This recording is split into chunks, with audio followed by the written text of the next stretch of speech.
اعوذ باللہ من الشیطان الرجیم بسم اللہ الرحمن الرحیم۔ رہنما ٹی وی میں جبار ساز اور مناز کی طرف سے سب بہنوں بھائیوں کو السلام علیکم۔ ہماری آج کی ویڈیو کا عنوان رسول اللہ صلی اللہ علیہ وآلہ وسلم کا نبوت کا اعلان اور کل کے ابو سفیان سے سوال و جواب۔ آپ سے عرض ہے کہ ویڈیو ساری دیکھیے گا۔ عبداللہ بن راوی ہے کہ حضرت عبداللہ بن عباس کو ابو سفیان نے بتایا کہ ہرقل نے ان کے پاس ایک آدمی بھیجا جبکہ وہ قریش کی ایک جماعت میں شریک تھا اور وہ لوگ تاجروں کی حیثیت میں ملک شام گئے ہوئے تھے۔ یہ بات اس زمانے کی ہے جس زمانے میں رسول اللہ صلی اللہ علیہ وسلم نے ابو سفیان اور دیگر کفار قریش سے معاہد مدت کے لیے معاہدہ کر رکھا تھا، یعنی صلح حدیبیہ کا زمانہ۔ ہرقل کے آدمی بھیجنے پر قریش کے سب جماعتیں ہرقل کے پاس آ گئیں۔ ہرقل بیمن صحابہ ترجمان قریش کے خلاف ہوتے تھے۔ تم میں سے نصیب کے اعتبار سے اس آدمی کے زیادہ قریب کون ہے جو اپنے آپ کو نبی گمان کرتا ہے؟ ابو سفیان کہتے ہیں کہ میں نے کہا اس کا قریب ترین رشتہ دار میں ہوں۔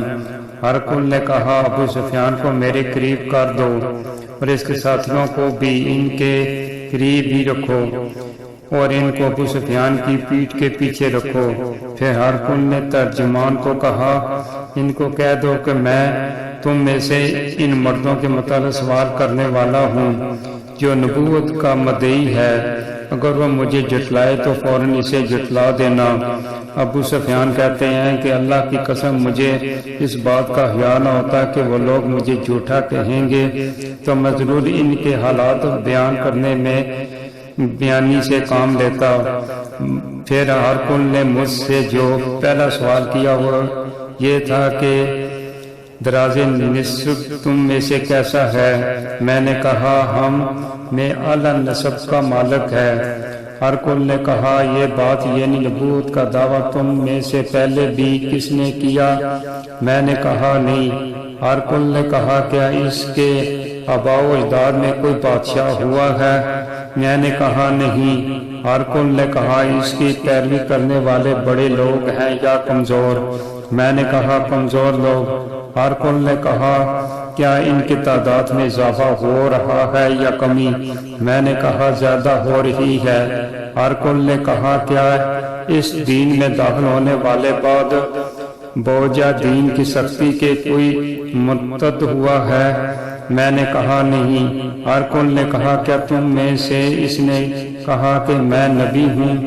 ہرقل سے پہلے اس کو جھوٹا سمجھتے تھے؟ میں نے کہا نہیں۔ ہرقل نے کہا کیا اس نے کبھی وعدے خلافی کی ہے؟ میں نے کہا نہیں، البتہ اس سے ایک معاہدہ مدت چاہ رہا ہے، دیکھیے کیا کرتا ہے۔ ابو سفیان کہتے ہیں کہ مجھے ان باتوں کے علاوہ چار ہی نہیں تھا کہ اس میں کچھ اور کہوں۔ ہرقل نے کہا کیا اس کے ساتھ جنگ ہوئی ہے؟ میں نے کہا ہاں۔ ہرقل نے کہا تمہاری اس سے جنگ کیسی ہوئی؟ میں نے کہا ہمارے درمیان جنگ مسالے ڈول کی ہے، کبھی بھال دیتے ہیں اور کبھی ہم، یعنی کبھی وہ فتح پاتے ہیں اور کبھی ہم۔ ہرقل نے کہا وہ تمہیں کس چیز کا حکم دیتا ہے؟ میں نے کہا وہ کہتے ہیں کہ اللہ تعالیٰ کی عبادت کرو، اس کے ساتھ کسی کو شریک نہ ٹھہراؤ جو تمہارے آباء و اجداد کرتے ہیں، ان کو چھوڑ دو۔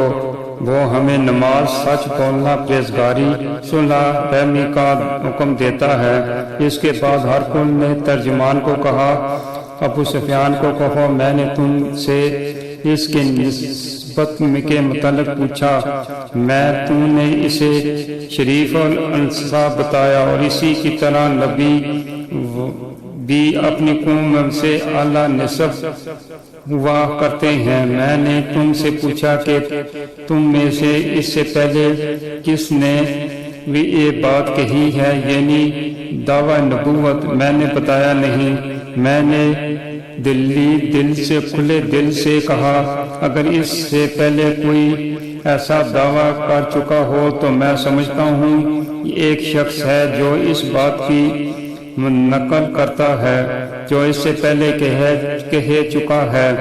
میں نے تم سے سوال کیا اس کے آباء و اجداد میں کوئی بادشاہ گزرا ہے؟ تم نے بتایا نہیں۔ تو میں نے اپنے دل میں کہا کہ اگر اس کے آباء و اجداد میں کوئی بادشاہ گزرا ہے تو میں جوبا یہ کہہ دوں گا کہ وہ اپنے آباء و اجداد کی بادشاہت حاصل کرنا چاہتا ہے۔ میں نے تجھے سے پوچھا کہ اس بات دعویٰ نبوت کے کہنے سے پہلے تم نے اس کو جھوٹ بولنے دیکھا ہے؟ تم نے بتایا نہیں۔ میں نے پوچھا کوئی بھی ایسا شخص نہیں ہو سکتا جو لوگوں میں جھوٹ نہ بولے، دیکھیں نا اللہ تعالیٰ پر جھوٹ باندھے۔ میں نے تم سے پوچھا کہ اس کی تابعداری کرنے والے بڑے لوگ ہیں یا کمزور لوگ؟ تم نے بتایا کمزور لوگ۔ در حقیقت نبیوں کی پیروی کرنے والے ضعیف لوگ ہی ہوتے ہیں۔ میں نے تم سے پوچھا کیا ان میں اضافہ ہو رہا ہے یا کمی؟ تم نے بتایا دن بدن اس کی پیروی کاروں میں اضافہ ہو رہا ہے۔ دراصل تکمیل ایمان کی یہی شان ہے۔ میں نے تم سے پوچھا کہ اس دین میں داخل ہونے والے بوجھا دین کی سختی سے کوئی اس دین سے ہوا ہے؟ تو تم نے بتایا ایمان کی یہی نشانی ہے جب دلوں کے مسرتوں میں جذبات ہو جاتا ہے۔ تو میں نے تجھ سے پوچھا کہ وہ وعدہ خلافی کرتا ہے؟ تو تم نے بتایا نہیں۔ واقعی نبی کریم کی شان میں یہی ہے کہ وہ وعدہ خلافی نہیں کرتے۔ میں نے تم سے سوال کیا کہ وہ تمہیں کس کام کا حکم دیتا ہے؟ تو تم نے بتایا وہ اللہ کی عبادت اور اس کے ساتھ شرک نہ کرنے والوں کا حکم دیتا ہے، وہ بتوں کی عبادت سے منع کرتا ہے اور نماز راست بازی اور پرہیزگاری کا حکم دیتا ہے۔ ہر کون نے کہا اگر جو کچھ اس نے کہا سچ ہے تو انقریب اس جگہ کا مالک ہو جائے گا۔ یہ جگہ یہ میرے دونوں قدم ہیں۔ مجھے پہلی کتاب میں سے معلوم تھا کہ ایک نبی ظاہر ہونے والا ہے، لیکن یہ علم نہ تھا کہ وہ تم میں سے ظاہر ہوگا۔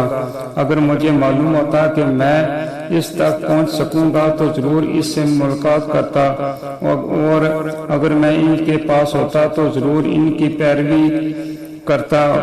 پھر ہر کون نے وہ خط جو رسول اللہ صلی اللہ علیہ وسلم کو کے ہاتھ بصرہ کو بھیجا تھا، امیر بصرہ سے ہر کل کے پاس آیا، اسے منگوایا اور پڑھایا۔ اس میں لکھا تھا کہ اللہ کے نام سے شروع جو رحمان اور رحیم ہے۔